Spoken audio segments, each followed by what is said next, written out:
Good evening students, welcome in my YouTube channel Kunal biology tutorial.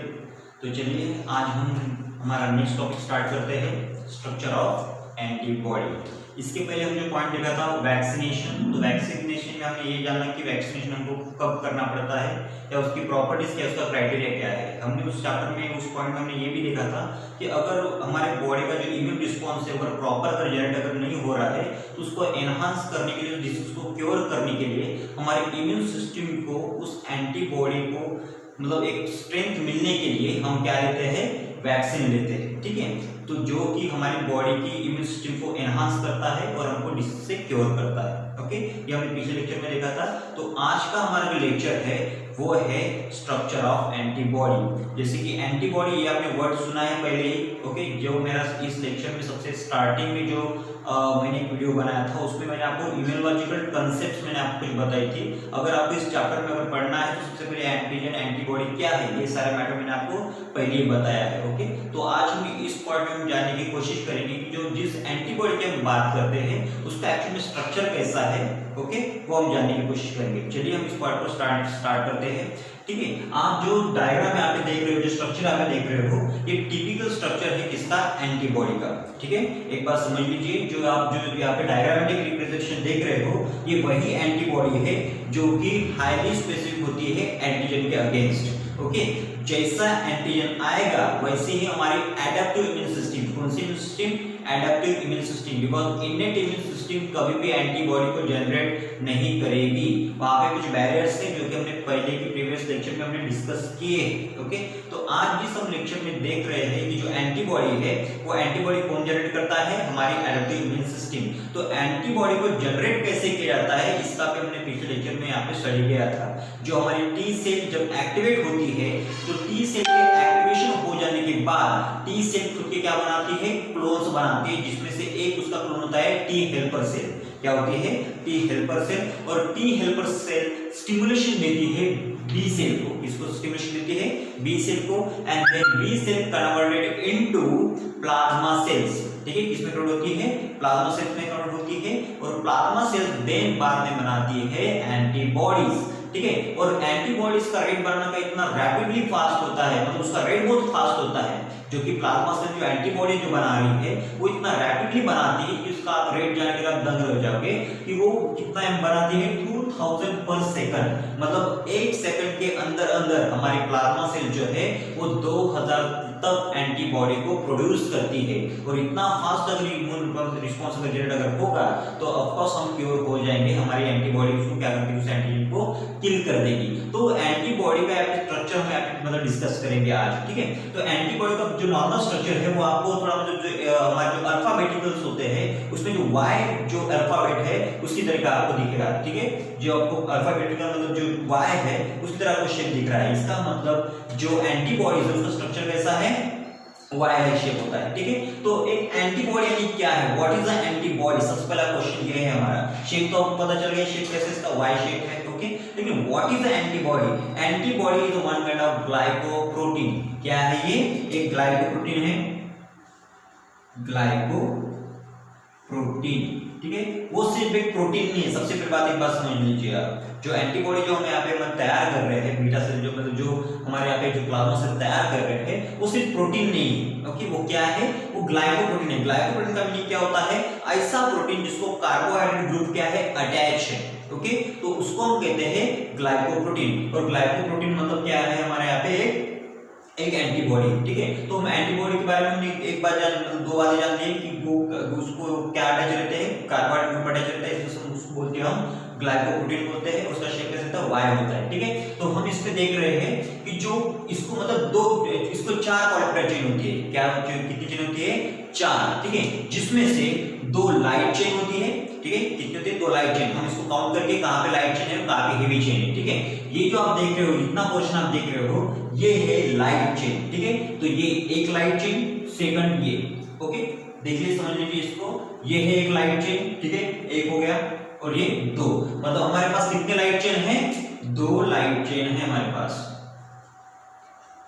कितने light chain है, दो, और ये हमारे पास दो क्या है, हेवी चेन है। ठीक है, जो आपको शॉर्ट डिस्टेंस में आपको जो मतलब चेन नजर आ रही है, ये दोनों के दोनों लाइट चेन है, और जो इलांगेटेड जो आपको चेन नजर आ रही है, ठीक है, वो क्या है, हेवी चेन। ठीक है, मतलब यहाँ पे दो लाइट और दो क्या है, हेवी चेन है।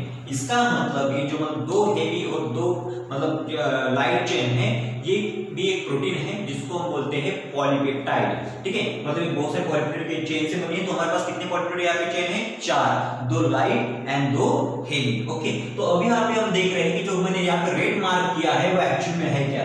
एक्चुअल में अभी अगर एंटीबॉडी को अगर दो लाइट चेन और दो हेवी चेन के बीच में अगर कोऑर्डिनेशन करना है, दोनों के बीच में भी एक लिंक होनी चाहिए। ओके, अदरवाइज यहाँ पे अगर बीच में अगर किसी अगर यहाँ पे अगर ये फॉर एग्जांपल ये एक हेवी चेन और एक लाइट चेन है, इसके बीच में अगर कोऑर्डिनेशन वाला मैटर अगर नहीं होगा तो आपको इजीली एक में से अटैच नहीं कर सकते। ओके, इसको एक स्ट्रेंथ नहीं मिलेगी और ये क्या हो जाएगी, इजीली सेपरेट हो जाएंगे। ओके, तो हेवी चेन और लाइट चेन को यहाँ पे कंबाइन करने के लिए, ठीक है, कंबाइन करने के लिए या फिर उसको एक स्ट्रेंथ देने के लिए, उसको एडजस्टमेंट करने के लिए यहाँ पे एक बॉन्ड यहाँ पे फॉर्म हो गया है जिसको बोलते हैं हम डाइसल्फाइड बॉन्ड। क्या बोलते हैं उसको, डाइसल्फाइड बॉन्ड। डाई का मतलब होता है दो, यहाँ पे मतलब जो दो सिस्टीन आपको जो मॉलिक्यूल नजर आ रहे थे उसके बीच में यहाँ पे बॉन्ड फॉर्म हो गया है जिसको बोलते हैं हम डाइसल्फाइड बॉन्ड। देखिए यहाँ पे दो सल्फाइड बॉन्ड है, यहाँ पे आपको दिख रहे हैं, इसके बीच में जो बॉन्ड बनाया गया है इसको बोलते हैं हम डाइसल्फाइड बॉन्ड। डाइसल्फाइड बॉन्ड का फंक्शन क्या है, इसने हेवी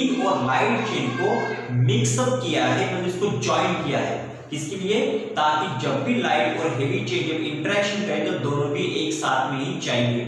ओके, इसलिए यहाँ पे क्या बना है, डाइसल्फाइड बॉन्ड बना है। ठीक है, तो ये लाइट चेन है, ये हेवी चेन है। ओके, तो अभी आगे हम देख रहे हैं सिमिलरली डाइसल्फाइड बॉन्ड यहाँ पे भी। ओके, तो ये कंप्लीट है, ये तो एक स्ट्रक्चर जाना है हमने। ओके, देन ये जो आप क्वेश्चन देख रहे हो, this reason called is a hinge region. क्या कहते हैं इसे, हिंज रीजन। आपको हिंज रीजन को आपको मैं फोकस करके देता हूं। ठीक है, देखिए हिंज रीजन किसे कहते हैं, जो एंटीबॉडी का जो टर्निंग पोर्शन होता है, ठीक है, इतना जो पोर्शन है, इतने पोर्शन को बोलते हैं हम हिंज रीजन। क्या बोलते हैं इसे, हिंज रीजन। जिस तरीके से हमारी नेक होती है, ओके, हमारी नेक का यहाँ पे फंक्शन क्या है, हम विदाउट डिस्टर्बेंस मतलब हम एक जगह से दूसरी जगह अपने मूवमेंट मतलब जो नेक हमारा जो हेड है हम अपना रोटेशन चेंज कर सकते हैं। ओके, सेम तरीके से यहाँ पे हिंज का यहाँ पे फंक्शन ये है कि वो एंटीबॉडी को एक फ्लेक्सिबिलिटी प्रोवाइड करके देता है। क्या प्रोवाइड कर देता है, वो फ्लेक्सिबिलिटी। अब फ्लेक्सिबिलिटी का मतलब क्या हुआ, मे भी हो सकता है कि अगर एंटीबॉडी प्रोड्यूस भी अगर हो जाए, लेकिन एंटीबॉडी के अगर पास से अगर एंटीजन मॉलिक्यूल गुजर रहा है, अगर जा रहा है,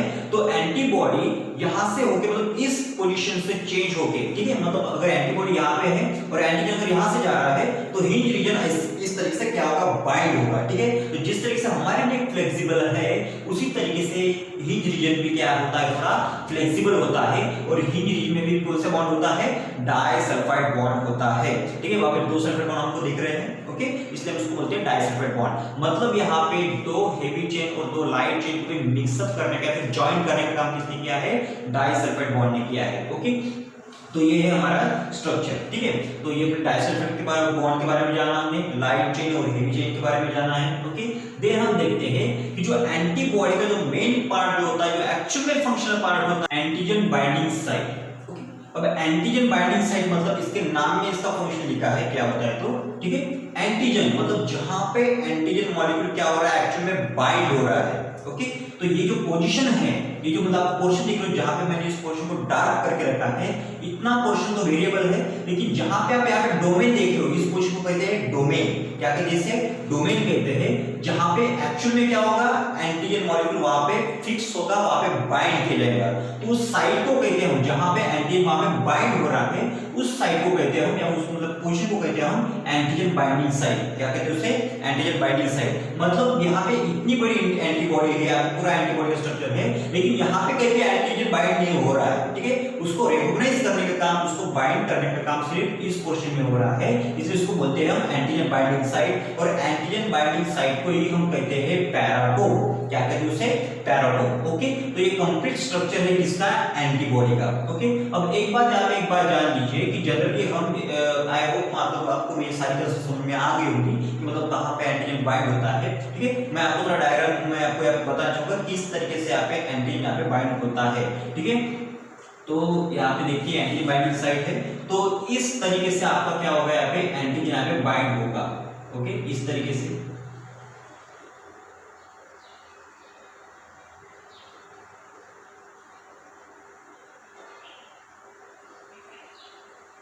ठीक है, ये क्या है, ये है एंटीजन,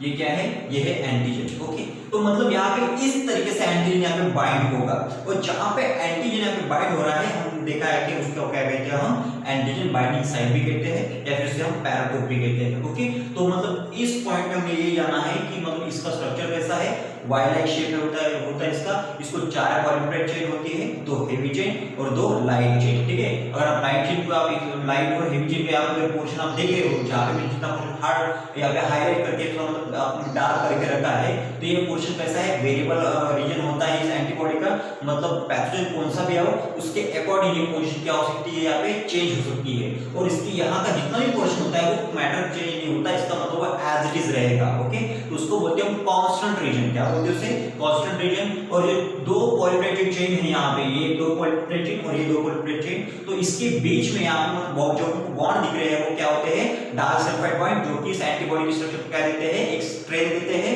रिजिडिटी देते हैं। ठीक है, जहां तक हिंज रीजन की बात, तो हिंज रीजन एक एंटीबॉडी का नेक रीजन भी होता है, जो कि एंटीबॉडी को फ्लेक्सिबिलिटी प्रोवाइड करके देता है। ओके, अगर एंटीजन कहीं भी अगर मूव हो रहा है तो उसके अकॉर्डिंग उसको बाइंड कर सकता है। तो अभी हम इसका जो नेक्स्ट पार्ट देखते हैं वो ये है कि हमको यहाँ पे एंटीजन बाइंडिंग साइट हमको कितनी दिख रही है। ओके, सबसे बात हमको एंटीजन बाइंडिंग साइट हमको यहाँ पे कितने नंबर में दिख रही है, सबसे पहला ये A and this is the second. Okay, अब सोचने वाली बात ये है कि अगर हम कॉमन सेंस अगर हम लगाए यहाँ पे, ओके, सबसे बात एक बार जान लीजिए, अगर आप किसी भी अगर स्टूडेंट को अगर आप ये पॉइंट अगर पढ़ाओगे तो देन आप उसके बाद बताओगे कि यहाँ पे एंटीजन यहाँ पे बाइंड हो चुका है, तो चलिए आप मुझे बताओ कि एक एंटीबॉडी के ऊपर कितने एंटीजन बाइंड होंगे। वो नॉर्मली आपको आंसर देगा 2। Why? Because antibody having a 2 binding site, 1 and 2, मतलब एक एंटीबॉडी के ऊपर कितना एंटीजन बाइंड हो सकता है, 2। लेकिन यहाँ पे ऐसी आप बात नहीं है, सबसे पहली बात जान लीजिए, या फिर होता ये है कि यहाँ पे सिर्फ एक एंटीबॉडी के ऊपर सिर्फ एक ही एंटीजन यहाँ पे क्या होगा, बाइंड होगा।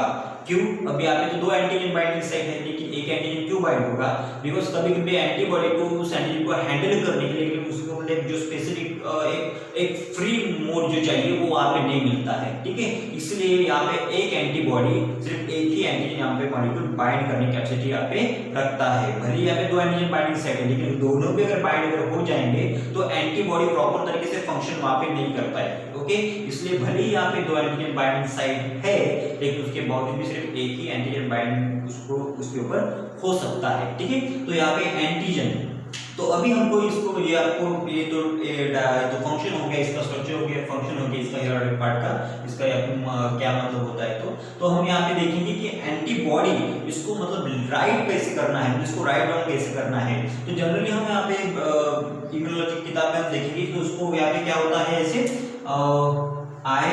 IG ऐसे लिखा रहता है, क्या रहता है, IG। So what is by IG, तो IG का मतलब होता है इम्यूनोग्लोबुलिन। क्या होता है, इम्यूनोग्लोबुलिन, इम्यूनो, और G का मतलब होता है ग्लोबुलिन। ठीक है, अब यहाँ पे IG का मतलब क्या होगा, इम्यूनोग्लोबुलिन, मतलब इम्यूनो मतलब एक इम्यून सिस्टम में एक्ट होने वाली है, और ग्लोबुलिन का मतलब होता है जिस स्ट्रक्चर को आप यहाँ पे देख रहे हो उसका स्ट्रक्चर एक्चुअली में कैसे रहता है, ग्लोबुलार रहता है। क्या रहता है, ग्लोबुलार, मतलब हम जो एंटीबॉडी आपको जो दिख रही है जो कि ये ग्लाइकोप्रोटीन है, तो ग्लाइकोप्रोटीन का एक्चुअल में टिपिकल स्ट्रक्चर कैसा है, ग्लोबुलार शेप होता है, ग्लोबुलार स्ट्रक्चर होता है। ठीक है, ग्लोबुलार मतलब कैसे हो गया, फॉर एग्जांपल अभी जिस तरीके से मैंने यहाँ पे ग्लोबुलार शेप निकाला है, तो उस तरीके से यहाँ पे आप जो हेवी चेन देख रहे हो, ये हेवी चेन भी कैसे होती है, ये ग्लोबुलार शेप जैसे होता है। ठीक है, इस तरीके से। ठीक है, तो ये क्या हो गया, यहाँ पे ग्लोबुलार शेप जैसे शेप दिख रहा है आपको, तो इस प्रोटीन के ग्लोबुलार शेप होने की वजह से इसको बोला जाता है ग्लोबुलिन। इसलिए आप जब भी एंटीबॉडी को राइट डाउन करते हो तो उसके आगे आप लिखते हो IG। अब देखते हैं कि एंटीबॉडी कितनी टाइप की है। ओके, तो कितनी टाइप की, तो उसको कितने मतलब कौन कौन सी ये हम देखेंगे। ठीक है, तो देखिए अब इसको राइट डाउन कैसे करना है, देखिए मैं इसके आपको ट्रिक बताऊंगा, इसको मतलब किस तरीके से आपने ध्यान में रखना है। तो एंटीबॉडी होती है 5 टाइप की होती है, कितने टाइप की होती है, 5। तो अगर आपको अगर नाम अगर ध्यान में नहीं नो डाउट आपको मेरा नाम ध्यान में रखना है, ठीक है। मेरा नाम क्या है, मेरा जो सरनेम है वो गेड़ाम है, ठीक है। मेरा पूरा नाम क्या है, कुणाल गेड़ाम। तो जो गेड़ाम का जो मतलब जो सरनेम है उसके हर एक अल्फाबेट में एंटीबॉडी का नाम लिखा गया है। अब कैसे, ये आपको देखना है, ठीक है। तो यहाँ पे सबसे पहले देखिए कि एंटीबॉडी कैसे है, ठीक है, किस तरीके से लिखना है।